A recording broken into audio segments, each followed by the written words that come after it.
ये कहानी है अलकापुर गांव की, जहां पर सुधीर तवा चाप और रुमाली रोटी की रेडी लगाया करता था और उसकी रेडी पर बहुत ज्यादा भीड़ लगी रहा करती थी।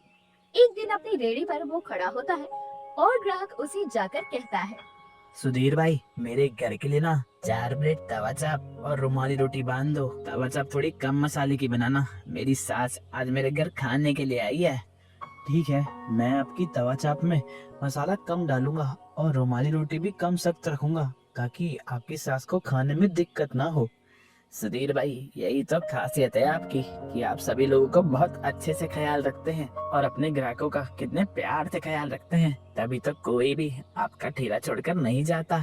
भाई, तुम ही लोग की वजह से तो मेरे घर में चूल्हा जलता है। तुम ही लोगों का ख्याल नहीं रखूंगा तो कैसे गुजारा होगा मेरा। सुधीर ये बोलता है और बातों ही बातों में रुमाली रोटियां तैयार करके ग्राहक को चाप के साथ दे देता है। ग्राहक भी देखकर हैरान होते हुए कहता है, यह क्या सुधीर भाई, मैं तो आपसे बातों में ही लगा हुआ था और आपने मेरा खाना तैयार करके बांध भी दिया। ग्राहक भी खुश होकर चला जाता है। सुधीर की एक खासियत थी, सुधीर सभी ग्राहकों से मीठी मीठी बातें किया करता था। सब ग्राहक बातें करने में लग जाया करते और इतनी देर में सुधीर उन्हें तवा चाप और रुमाली रोटी बांधकर दे दिया करता था। जब शाम को वो अपना ठेला लेकर घर जाता है तो उसकी बीवी मोनिका ने कहा, लगता है आज भी आपने अपनी मीठी मीठी बातों से सभी ग्राहकों को अपने पास बांध कर रखा, तभी तो आपके ठेले की सारी चाप और रुमाली रोटी खत्म हो गई। हाँ मोनिका, भगवान की दया से सब कुछ अच्छा चल रहा है और कभी भी कोई ग्राहक गुस्सा करता है तो मुझे गुस्सा भी नहीं आता। ये बात तो है, आपको गुस्सा बिल्कुल नहीं आता है, लेकिन आपकी जो छोटी सी बेटी है उसका गुस्सा जब देखो नाक पर चढ़ा रहता है। आज उसे आपके हाथ की तवा चाप और रुमाली रोटी खानी थी और वो नाराज होकर अपने कमरे में बैठी है। तुम बिल्कुल भी चिंता मत करो, अभी मैं जाकर उससे बात करके आता हूँ। इसके बाद में सुधीर सबसे पहले हाथ मुंह धोकर घर पर ही तवा चाप और रुमाली रोटी बना देता है, क्योंकि उसके घर पर हमेशा ये सब बनाने का सामान पड़ा रहता था। वो एक थाल भी सजाकर सारिका के पास रुमाली रोटी और चाप लेकर जाता है। सारिका रुमाली रोटी की सुगंध से उड़ जाती है और अपने बाबा से कहती है, बाबा, मैं जानती थी आप कभी भी मुझे निराश नहीं करोगे। देखो, आप मेरे लिए तवा चाप और रुमाली रोटी ले आए ना। बेटा, तेरे बाबा कभी भी झूठ का साथ नहीं देते हैं। दरअसल यह मैं लेकर नहीं आया हूँ, लेकिन मेरी बेटी को खाना था तो मैंने घर में बनाया है। ठेले वाला तवा चाप और रुमाली रोटी तो कब की खत्म हो गई थी। ये बात सुनकर सारिका भी खुश हो जाती है और अपने बाबा के गले से लग जाती है, जिसके बाद उसका पूरा परिवार अब तवा चाप और रुमाली रोटी खाकर सो जाता है। लेकिन अगले दिन जैसे ही सुधीर अपना ठेला लेकर बाजार के लिए जाता है, तभी गांव के दो गुंडे आकर जितने भी ठेले बाजार में लगी थी सब हटाने लगते हैं। ये सब देखकर सुधीर को बहुत बुरा लगता है और वो और उसका दोस्त किशन, जो कि गांव में ही बड़ा पाव का ठेला लगाया करता था, वो दोनों गुंडों के पास जाकर कहते हैं, क्या बात है भाई, तुम हम गरीबों को क्यों परेशान कर रहे हो? क्यों हमारे ठेले को हटा रहे हो? अगर ये ऐसा पूछना है तो जाके जमींदार जी से जाकर पूछो, क्योंकि जिस जमीन पर तुम ये ठेला लगा रहे हो वह जमींदार की है। ठीक है, आज हम कोई काम नहीं कर रहे हैं और जमींदार जी के पास में जाकर बात करते हैं, लेकिन तब तक के लिए तुम हमारा ठेला यही लगे रहने दो। शाम तक का समय है तुम्हारे पास।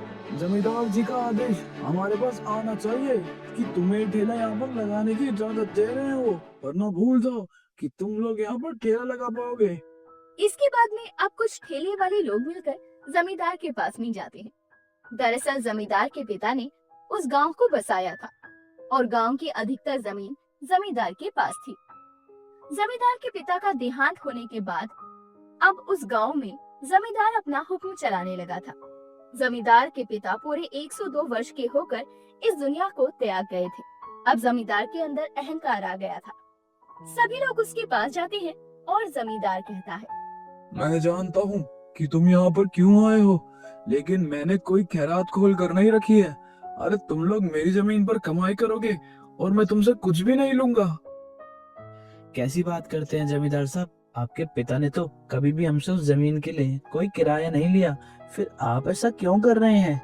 अगर पिताजी ने कोई किराया नहीं लिया तो क्या हो गया, वो तो चले गए ना। अब तो ये जमीन मेरे पति की है, वो जितना चाहे उतना किराया तुम लोगों से वसूल सकते हैं। इसलिए हम लोगों ने ये फैसला किया है कि अगर तुम्हें हमारी जमीन पर बाजार लगाना है तो तुम्हें अपनी कमाई का 50% हमें देना होगा। साहब ऐसा जुल्म मत कीजिए, हमारी जितनी कमाई होती है उसके आधे पैसे तो सामान की लागत में चले जाते हैं। अगर आधे पैसे हम आपको दे देंगे तो हमारा परिवार क्या खाएगा? अगर ऐसा ही है तो फिर दर दर भटक कर अपने ठेले को लगा लो, लेकिन हमारे पास इतना फालतू समय नहीं है जो हम अपनी जमीन को तुम जैसे लोगों को दे देंगे। हाँ। जिसके बाद जमींदार और उसकी पत्नी अपने घर में वापस चले जाते हैं। अब सब लोग बहुत ज्यादा परेशान हो जाते हैं। जमींदार की जमीन पर किशन वड़ा पाव का ठेला लगाता था, सुधीर तवा चाप और रुमाली रोटी बेचा करता था और एक लालू राम नाम का आदमी लिट्टी चोखा बेचा करता था। तीनों को ही बहुत ज्यादा नुकसान हुआ था। सबसे ज्यादा नुकसान तो मुझे हो रहा है। मेरी तवा चाप और रुमाली रोटी तो बहुत अच्छी बिकती है और जमींदार को यह बात तो अच्छे से पता है, क्योंकि उसकी बेटी अक्सर मुझसे तवा चाप और रुमाली रोटी खाने के लिए आती है। सुधीर भाई, हमें कोई ना कोई रास्ता निकालना होगा जिससे हम सारा सामान और अपना ठेला किसी ऐसी जगह लगा सके जहाँ पर हमारी कुछ आमदनी हो। सुधीर अब परेशान होकर अपने घर आता है, जहाँ पर उसकी पत्नी उसे इतना परेशान देखती है तो उससे सब कुछ पूछती है। सब कुछ जानने के बाद उसने कहा, बुरा न मानी तो मेरे पास एक तरकीब है जिससे आपका ठेला भी बंद नहीं होगा और आपके दोस्तों के ठेले भी बंद नहीं होंगे। अरे बताओ ना मोनिका, क्या तरकीब है? इस समय तो डूबते को तिनके का सहारा चाहिए। आप तो जानते हैं कि आपके बाबा का एक खेत था जो कि अब बंजर पड़ा है। आज भी वहाँ पर कुछ भी नहीं है। अगर उस खेत के अंदर आप सब लोग अपना ठेला लगाकर खड़ा करने लग जाएं, तो गांव के बाकी लोग बाजार की जगह वहाँ पर आ जाया करेंगे। वैसे भी गांव के बाजार और आपके खेत की दूरी बराबर ही है। तुम ठीक कहती हो मोनिका, और इसके अलावा भी हमारे पास कोई चारा नहीं है। कल ही मैं अपने दोस्तों के साथ हमारे खेत में ठेला लगाता हूँ। अब सुधीर अपने दोस्त लालू राम और किशन को भी ये बात बताता है। उन लोगों के पास भी कोई चारा नहीं था। वो लोग अपने खेत में ठेला लगा लेते हैं और ग्राहकों को बुलाने के लिए आवाज लगाने लगते हैं। आओ आओ, सब अच्छा खाओ, रुमाली रोटी के साथ खाओ, नरम नरम तवा चाप खाओ। आओ आओ, गर्मा गर्म खाना खाओ, सस्ते दामों पर खाओ। आओ लिट्टी चोखा खाओ, ऐसा लिट्टी चोखा तुम्हें कहीं नहीं मिलेगा। अब ग्राहक धीरे धीरे वहाँ पर आने लगते हैं और सभी लोग किशन और लालू राम की दुकान पर भी जा रहे थे। लेकिन सुधीर की दुकान पर एक औरत ने आकर कहा, अच्छा हुआ सुधीर भाई जो तुमने यहाँ पर अपना तवा चाप और रुमाली रोटी का ठेला लगा दिया, वरना उस कपटी जमींदार का क्या भरोसा, कल को वो ग्राहकों को बाजार में आने के भी पैसे देने के लिए बोल देता। कोई बात नहीं बहन जी, जैसा करते हैं वैसा भरता है, हमें इतना नहीं सोचना चाहिए। तीनों लोगों की कमाई होने लगती है और गांव के जो बाकी लोग थे जो जमींदार के बाजार में ठेला किराए पर लगाया करते थे, उन लोगों के मन में भी अब ख्याल आता है और वो भी सुधीर के ही खेत में ठेला लगाने चले जाते हैं। धीरे धीरे सब लोग जमींदार के बाजार में ठेला लगाना बंद कर देते हैं। एक दिन जमींदार की बेटी प्रिया वहीं से गुजर रही होती है और वो सुधीर का ठेला गांव के बाजार में ना पाकर अब सुधीर के खेतों में जाती है और उसके पास जाकर कहती है, अरे सुधीर भाई, आपकी तवा चाप और रुमाली रोटी खाने के लिए तो मैं तरस गई थी। बहुत दिनों से वो चटपटा सा चाप और वो नरम नरम रोटी खाने का मन कर रहा था, लेकिन गांव के बाजार में तो कोई ठेला ही नहीं है। क्या बताऊं प्रिया बेटी, आपके पिताजी ने हमें गांव के बाजार में ठेला लगाने से मना कर दिया है, क्योंकि वह जमीन उनके पिता के नाम है। ये तो बहुत गलत बात है। गांव के बाजार से रौनक होती है। जब आप सब लोग ठेला लगाते थे तो कितना अच्छा लगता था। अब आप ये ठेला लगाते हो यहाँ पर, तो आपकी देखा देख बाकी लोग भी यहीं पर ठेला लगाने लगे हैं। आपके पिता वहाँ पर ठेला लगाने के लिए हमसे पैसा मांग रहे थे, और यहाँ जो भी ठेला लगा रहा है मैं उनसे कोई भी पैसा नहीं ले रहा।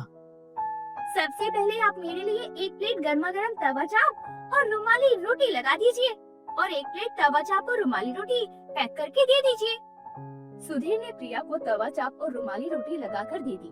प्रिया ने खाकर कहा, वाह वाह, मजा आ गया आपकी तवा चाप और रुमाली रोटी खाकर। कितनी बढ़िया बनाई है आपने। प्रिया एक और तवा चाप और रुमाली रोटी पैक करवाकर अपने पिता और माँ के लिए लेकर जाती है। पिताजी, माँ, मैं आप लोगों के लिए तवा चाप और रुमाली रोटी लेकर आई हूँ, खा लीजिए।